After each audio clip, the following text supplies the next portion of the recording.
Hi hi ಎಲ್ಲ big boss ಲವರ್ಸ್ಗೆ ನನ್ನ ಕಡೆಯಿಂದ big hi. Big boss Kannada season 12ನ ಮಂಡೇ ಎಪಿಸೋಡಿನ ಫಸ್ಟ್ ಪ್ರೋಮೋ ರಿಲೀಸ್ ಆಗಿದೆ. ಮಂಡೇ ಎಪಿಸೋಡ್ ಅಂದ್ರೇನೆ, ಮಂಡೇ ಪ್ರೋಮೋ ಅಂದ್ರೇನೆ ಒಂದು ಥ್ರಿಲ್ಲಿಂಗ್ ಇರುತ್ತೆ. ಯಾಕೆಂದ್ರೆ ನಿಮ್ಮೆಲ್ಲರಿಗೂ ಗೊತ್ತು, ನಾಮಿನೇಷನ್ ಇರುತ್ತೆ. ಯಾಕೆಂದ್ರೆ ಯಾರು ಯಾವ ಒಂದು ಕಾರಣ ಕೊಟ್ಟು, ಯಾವ ರೀಸನ್ ಕೊಟ್ಟು ನಾಮಿನೇಟ್ ಮಾಡ್ತಾರೆ. ಅದೇ ರೀತಿ ವೀಕ್ಲಿ ಟಾಸ್ಕ್ ಕೂಡ ಶುರುವಾಗುತ್ತೆ. ಈ ಫಸ್ಟ್ನೇ ಪ್ರೋಮೋ ನೋಡಿದಾಗ ನನಗೆ ಅನಿಸ್ತಿರೋದನ್ನ ನಾನು ನಿಮಗೆ ಫಟಾಫಟ್ ಹೇಳ್ತಾ ಹೋಗ್ತೀನಿ. ಓಕೆ, ಆಲ್ರೆಡಿ ನಾವು 11ನೇ ವೀಕಿಗೆ ಬಂದಾಯಿತು. 11ನೇ ವಾರ ಈಗ ಸ್ಟಾರ್ಟ್ ಆಯಿತು. 11ನೇ ವಾರ ಸ್ಟಾರ್ಟ್ ಆಯಿತು ಅಂತಂದ್ರೆ ನೀನು 2 ವೀಕ್ ಕಳೆದ್ರೆ ಆಯಿತಾ, ಫ್ಯಾಮಿಲಿ ವೀಕೆ ಬಂದೋಗ್ಬಿಡುತ್ತೆ. ಈಗ ತುಂಬ ಟಫ್ ಇರುತ್ತೆ. ನಾಮಿನೇಷನ್ ಕೂಡ ತುಂಬ ಟಫ್ ಇರುತ್ತೆ. ಸೇಫ್ಗೆ ಮಾಡೋರು ಕೂಡ ಆಯಿತಾ ಈ ಸರಿ ಸಿಕ್ಕಾಕೊಳ್ತಾರೆ ಅನ್ನೋದು ಆಯಿತಾ, ಅದು ಸತ್ಯ. ಓಕೆ, ಈ ವಾರದ ವೀಕ್ಲಿ ಟಾಸ್ಕ್ ಬಂದ್ಬಿಟ್ಟು ನಿಮ್ಮೆಲ್ಲರಿಗೂ ಗೊತ್ತು, ಗಂಧರ್ವರು ಮತ್ತು ರಾಕ್ಷಸರು ಅಂತೇಳಿ ಒಂದು ಇದು ಗೇಮ್. ಇದು ಬಿಗ್ ಬಾಸ್ ಕನ್ನಡ ಸೀಸನ್ 10ನಲ್ಲಿ ಇದನ್ನ ತುಂಬ ಚೆನ್ನಾಗಿ ಆಯ್ತಾ ಈ ಟಾಸ್ಕನ್ನ ಮಾಡಿದ್ರು. ಸಖತ್ ಥ್ರಿಲ್ಲಿಂಗ್ ಆಗಿತ್ತು, ಆಗಿತ್ತು. ಅಯ್ಯೋ, ವಿನಯ್ ಗೌಡ, ಸಂಗೀತ, ಆಮೇಲೆ ನಮ್ಮ ದ್ರೋಣ್ ಪ್ರತಾಪ್, ಆಮೇಲೆ ಕಾರ್ತಿಕ್ಕು, ನೆಕ್ಸ್ಟ್ ಲೆವೆಲ್ ಚಿಂದಿ ಚಿತ್ರನ ಬೋಂದಿ ಮೊಸರನ್ನ ಸೂಪರ್ ಆಗಿ ಮಾಡಿದ್ರು ಈ ಟಾಸ್ಕನ್ನ. ನನಗೆ ಈ ಟಾಸ್ಕ್ ನೆನಪಾಗದೇನೆ ಬಿಗ್ ಬಾಸ್ 10 ಅಂದ್ರೆ ಈ ಟಾಸ್ಕ್ನ ಅಷ್ಟು ಚೆನ್ನಾಗಿ ಮಾಡಿದ್ರು, ಅಂದ್ರೆ ರಾಕ್ಷಸರು ಮತ್ತು ಗಂಧರ್ವರು ಅಂತೇಳಿ. ಓಕೆ, ಈ ಒಂದು ಟಾಸ್ಕ್ ಅಲ್ಲಿ ನಿಜವಾಗ್ಲೂ ಕೂಡ ಆಯ್ತಾ ವಿಲನ್ ಆಗಿರೋರು ಯಾರು, ಅಂದ್ರೆ ರಾಕ್ಷಸರಾಗಿರೋರು ಯಾರು ಅಂತ ನೋಡೋದಾದ್ರೆ, ಈ ಪ್ರೋಮೋನ ಆಯ್ತಾ ಒಂದು ಇಟ್ಕೊಂಡು ನೋಡೋದಾದ್ರೆ, ರಾಕ್ಷಸರಾಗಿರೋದು ರಜತ್ ಮತ್ತು ನಮ್ಮ ಗಿಲ್ಲಿ ನಟ ಅವರು ರಾಕ್ಷಸರಾಗಿದ್ದಾರೆ. ಅವ್ರ ಟೀಮಲ್ಲಿ ಇನ್ನೂ ಕೆಲವರು ಇದ್ದಾರೆ. ಇಲ್ಲಿ ಗಂಧರ್ವರು ಮತ್ತು ರಾಕ್ಷಸರ ಮಧ್ಯೆ ನಡೆಯುವ ಒಂದು ಯುದ್ಧವೇ ಈ ಟಾಸ್ಕ್. ಓಕೆ, ಈ ಟಾಸ್ಕ್ನ ಪಕ್ಕಕ್ಕಿಡೋಣ.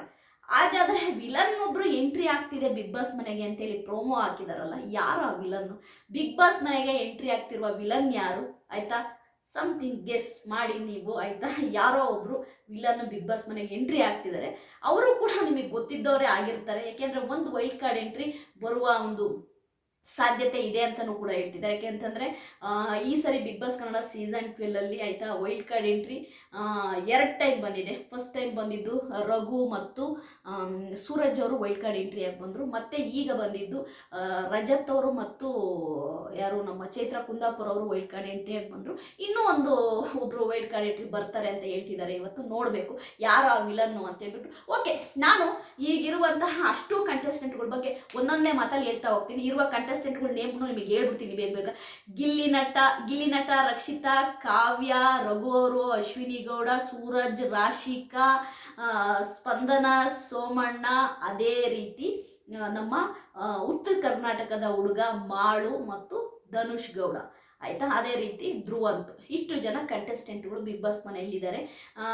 ನಿಜವಾಗ್ಲೂ ಆಯ್ತಾ ಈ ವೀಕು ಆಯ್ತಾ ಧ್ರುವಂತ್ ಎಲಿಮಿನೇಟ್ ಆಗಬೇಕು ಅಂತ ಅಂದ್ಕೊಳ್ತಾ ಇದ್ದೀನಿ. ಗೊತ್ತಿಲ್ಲ ನನಗೆ ಧ್ರುವಂತ್ ಅವ್ರನ್ನ ಆಯ್ತಾ ಈಗ ಒಂದು ಟಫ್ ಕಂಟೆಂಟರ್ ಆಗಿ ಮಾಡೋಕ್ಕೆ ಬಿಗ್ ಬಾಸ್ ಒಂದು ಪ್ಲಾನ್ ಆಗ್ತಂಗೆ ಕಾಣ್ತಾ ಇದೆ. ಯಾಕೆಂದರೆ ಧ್ರುವಂತ್ನ ಆಪೋಸಿಟ್ಟು ಆಯ್ತಾ ರಕ್ಷಿತಾ, ರಜತ್ತು ನಿಂತ್ಕೊಳ್ತಾರೆ.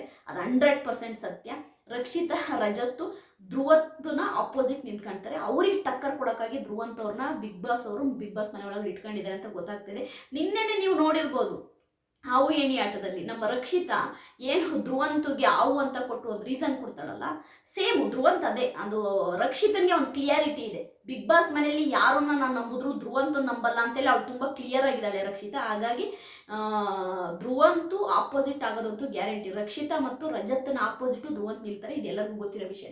ಓಕೆ, ಇಷ್ಟು ಕಂಟೆಸ್ಟೆಂಟ್ಗಳಲ್ಲಿ ಆಯ್ತಾ ನಿಮಗೆ ಅನ್ನಿಸ್ಬೋದು ಆಯ್ತಾ ಇದರಲ್ಲಿ ಯಾರು ವೀಕ್ ಇದ್ದಾರೆ, ಯಾರು ಆಯ್ತಾ ಟಫ್ ಕಂಟೆಸ್ಟೆಂಟ್ ಆಗಿದ್ದಾರೆ ಅಂತೇಳಿ.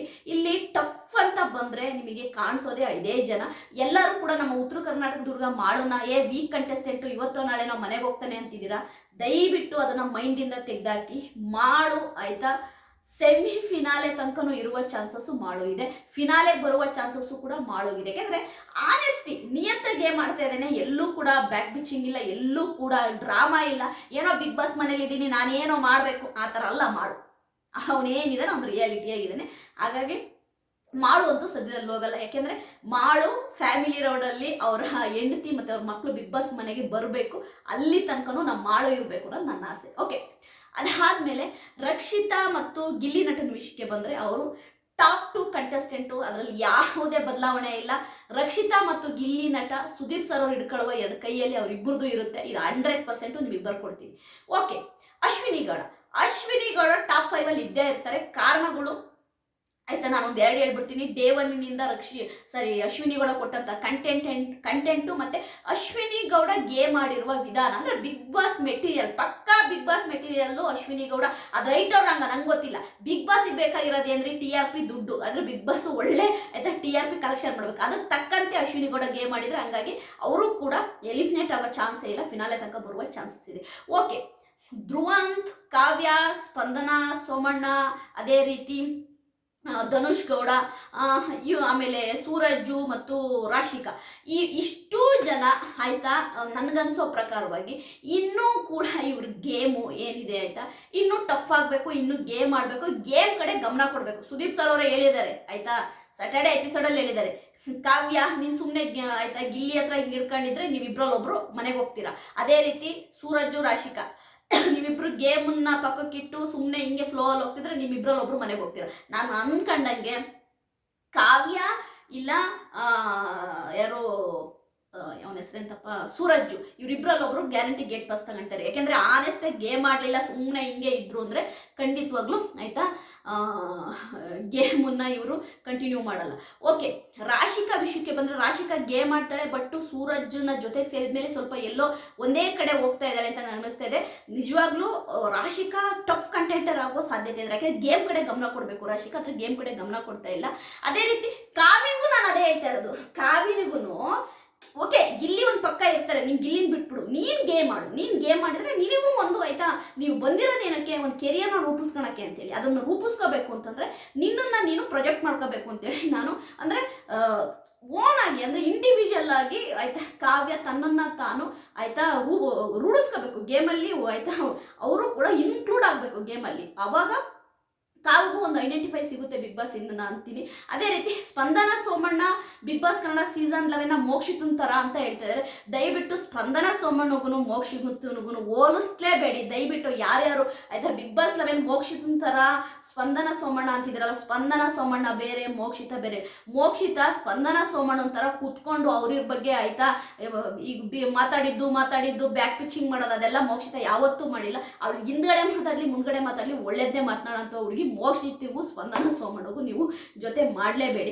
ನನಗೆ ಸ್ಪಂದನಾ ಸೋಮಣ್ಣ ಏನು ಗೊತ್ತಾ, ಗೇಮನ್ನ ಆಡಿ ತೋರಿಸ್ಲಿ. ನನಗೇನು ಸ್ಪಂದನಾ ಸೋಮಣ್ಣನ ಮೇಲೆ ಏನೇನು ದ್ವೇಷ ಇಲ್ಲ, ಗೇಮನ್ನ ಆಡಿ ತೋರಿಸ್ಲಿ, ಅವಳು ಏನು ಅನ್ನೋದನ್ನ ಅವಳು ಪ್ರೂವ್ ಮಾಡ್ಕೊಳ್ಳಿ. ಧನುಷ್ ಗೌಡ ವಿಷಯಕ್ಕೆ ಬಂದರೆ, ಧನುಷ್ ಗೌಡ ಗೇಮ್ ಆಡ್ತಾರೆ ಎಲ್ಲದೂ ಸರಿ, ಬಟ್ ಧನುಷ್ ಗೌಡ ಏನು ಗೊತ್ತಾ, ಈ ಫ್ರೆಂಡ್ಶಿಪ್ಪು ಈ ಗುಂಪುಗಾರಿಕೆನ ಬಿಟ್ಟು ಹೊರಗಡೆ ಬರಬೇಕು.